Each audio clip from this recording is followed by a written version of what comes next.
बाजू तो पूरा कुमच्ची है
विष्णु कहाँ गयो त लागल लेखन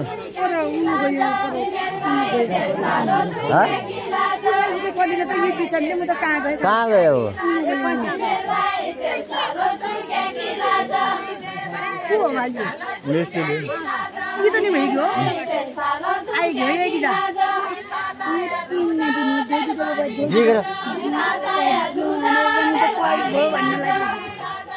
मेरी भुर्गी चेली गयो म त कोही गयो भन्ने कोही भइया नानी भन्ने दिल्ली त माने हैन कोही भइया छ नानी इन्डीको के भयो साइन हो यो के भाइ बना भयो भाइ को भयो कइस भयो त के दिदी कइस भयो कइस कहाँ छ एक मन में छ एक मन में छ वने हो यो 3 महिना मर रह गया और वो तो कोई हो भन्ने लाग्यो